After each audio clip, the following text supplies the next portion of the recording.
दोस्तों, आज की कहानी है भाग्यवान बहू के होते हुए तुम काम क्यों करती हो।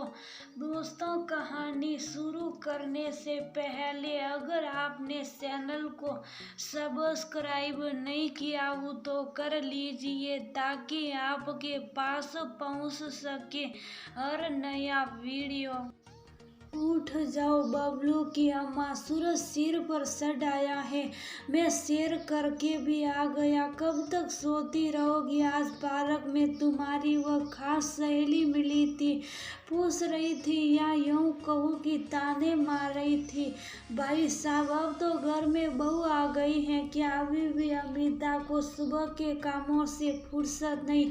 कब तक यूं ही अकेले शेर करेंगे। गौतम जी अपनी सड़ी को टांग कर सोई अमिता को जगाते हुए बोले, अब उठ भी जाओ, सुबह जल्दी उठोगी तो सेहत भी ठीक रहेगी, दिमाग के साथ शरीर की भी चर्बी कम होगी। गौतम जी चिढ़ाते हुए बोले तो अमिता जी जल्लाते हुए उठ बैठी और गुस्से से बोली, नसीहत देने की आपकी आदत जाएगी नहीं। जब जिंदगी भर मुंह अंधेरे उठकर पूरे घर की जिम्मेदारी उठाती थी तब तो नहीं सोचा मेरे बारे में, और जिस बड़ी चर्बी को लेकर ताने मार रहे हो मत भूलो ये तुम्हारे ही घर परिवार का ख्याल रखने में बड़ा है। अगर खुद पर ध्यान दिया होता तो आज मुझे बीमारियों ने ना झगड़ा होता। और आगे अमिता जी बोली नहीं पाई और पुराने जख्म याद आ गए और वह रोने लगी।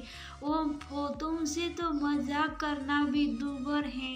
पड़ी रहो बिस्तर पर, मुझे क्या। गौतम जी भी नाराज हो गए।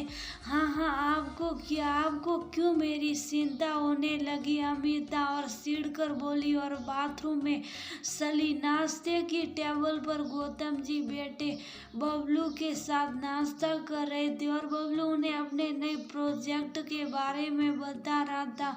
बहू साधना किंजल को नाश्ता कराने के साथ नसीहत भी दे रही थी कि क्लास में शैतानी मत करना और ध्यान लगाकर पढ़ना। वैसे साधना की रोज इन नसीहतों पर अमिता जी हंसते हुए किंजल से कहती थी कि मम्मी की मत सुनना और खूब शैतानी करना, लेकिन आज वो चुपचाप चाय पी रही थी।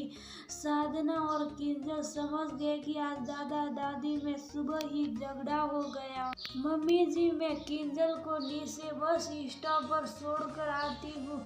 साधना स्कूल बैग को लेते हुए बोली। रुक बहू, तूने नाश्ता किया। अमिता जी के इस सवाल पर साधना सो गई। नहीं मम्मी जी, किंजल को छोड़ कर आऊंगी तब करूंगी। साधना ने कहा, नहीं तुम नाश्ता करो, मैं किंजल को छोड़ कर आती हूँ।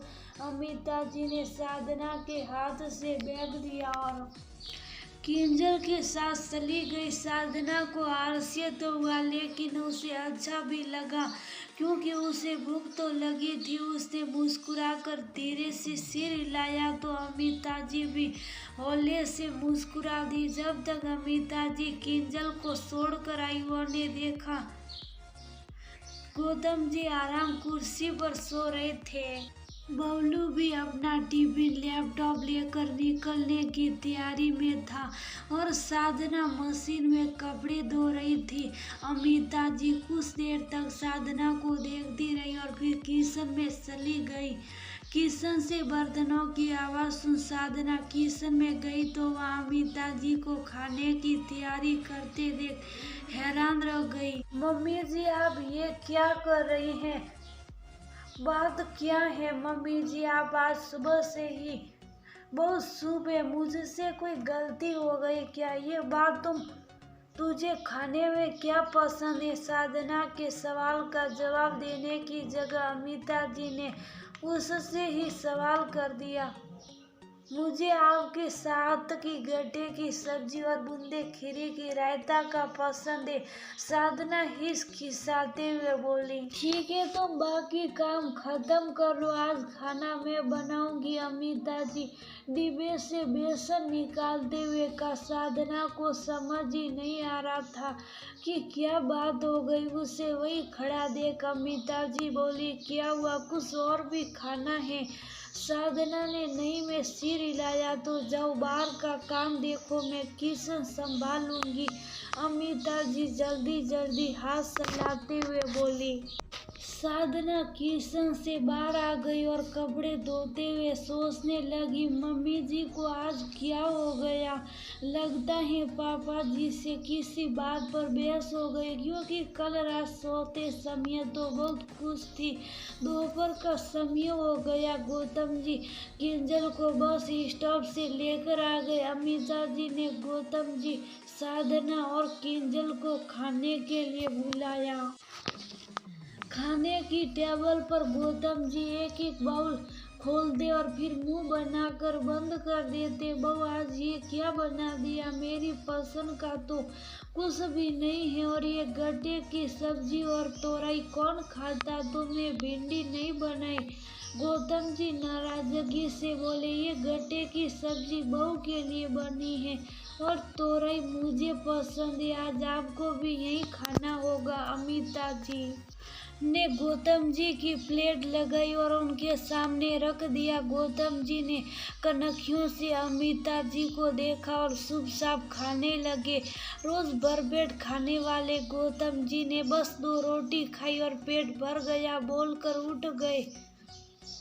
लेकिन साधना और अमिता जी ने आज पेट नहीं मन भर कर खाना खाया। खाना खाने के बाद रोज अमिता जी गौतम जी के पैर दबाती थी, लेकिन आज उन्होंने अपनी पसंद के गाने लगाए और आंखें बंद करके आराम कुर्सी पर गानों का लुत्फ लेने लगी। उधर गौतम जी इंतजार कर रहे थे कि अमिता जी आकर उनके पैर दबाएगी, लेकिन जब बहुत देर हो गई तो उन्होंने साधना को बुलाया। बहू तेरी मम्मी जी कहाँ हैं। मम्मी जी तो साधना समझ गई कि आज मम्मी जी और पापा जी के बीच सिद्ध युद्ध चल रहा। आपको कुछ काम था क्या पापा जी, साधना ने पूछा। बेटा तुझे पता ही है कि खाना खाने के बाद जब तक कोई मेरे पैर ना दबाए मुझे आराम नहीं मिलता। रोज तेरी मम्मी जी, लेकिन आज तो मौसम ही बदला हुआ। गौतम जी ने चश्मा उतार कर साइड टेबल पर रखा और लेट गए। मैं किंजल को भेजती हूँ पापा जी, वह दबा देगी, साधना ने कहा और किंजल से बोला, जाकर दादाजी के पैरों पर कूद ले। साधना अमिता जी के पास जाकर बैठ गया और उनके चेहरे को देखने लगी। यूं घूर मत वरना नजर लग जाएगी। अमिता जी ने आंखें बंद किए ही कहा तो साधना को हंसी आ गई। नजर आपके दुश्मनों को भी ना लगे, क्या बात है मम्मी जी, अपनी इस बेटी को भी नहीं बताएगी क्या हुआ। सुबह से देख रही हूँ कि आप बहुत शुभ है, पापा जी ने फिर कुछ कर दिया क्या। साधना अमिता जी के हाथों को अपने हाथों से पकड़कर बोली। कुछ देर यूं ही हाथों को सहलाने के बाद अमिता जी बोली, हम औरतें अपनी पूरी उम्र घर परिवार की खुशी और उनकी जरूरतों को पूरा करने में निकाल देते और इस बीच कई खो देते सबकी पसंद और यहाँ तक की उम्मीदें भी सब भूल जाते हैं। उम्मीदें भी याद रहता है तो सिर्फ पति बच्चे और उनका परिवार। मान लो घर में 5 सदस्य हैं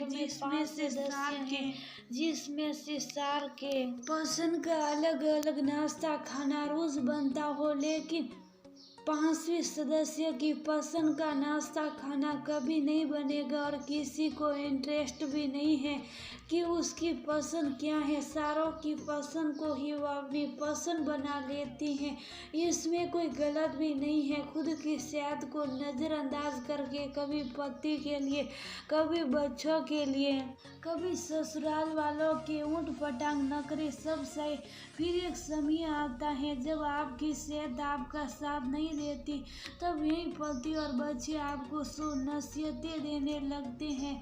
बहुत जल्दी उठ जाओ तो क्या करोगी, जल्दी उठकर देर तक सोते रहो तो मोटी हो जाने के ताने और भी ना जाने कितनी नसीहत मिलने लगती। देखा आज तुमने 35 साल साथ बिताने के बाद भी तुम्हारे पापा जी को ये नहीं पता कि मुझे भिंडी बिल्कुल नहीं पसंद। मेरी मनपसंद सब्जी थी तोरई और दाल चावल और साथ में आम की चटनी।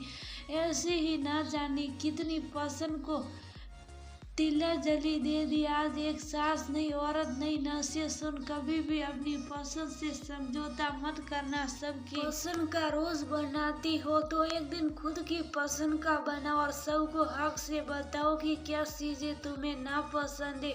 घर गृहस्थी में काम कभी खत्म नहीं होता, लेकिन पहले खुद की सेहत फिर काम। क्या फर्क पड़ जाएगा अगर काम 2 मिनट बाद करेंगे। जब काम हमको ही करना है तो अपनी सुविधा पहले देखो। बाहर खाना खाने और घूमने का मन करे तो बिंदास जाओ। हर समय सब चीजों के लिए हम ही परवाह क्यों करें। ये वो नसीहत है जो हर औकात को माननी चाहिए, औरत को माननी चाहिए। आपकी नसीहत सिर आंखों पर। अब आप मेरी एक नसीहत मानेगी। साधना ने उम्मीद से अमिता जी की तरफ देखा तो अमिता जी हंस दी। हाँ ठीक है, माफ किया तेरे पापा जी को, लेकिन सजा तो उन्हें जरूर दूंगी। और उनकी सजा ये कि वह कल को अकेले घूमने नहीं जाएंगे। फिर देखती हूँ कि मेरी सहेलियों से कैसे गपशप करते। अमिता जी की बात पर साधना भी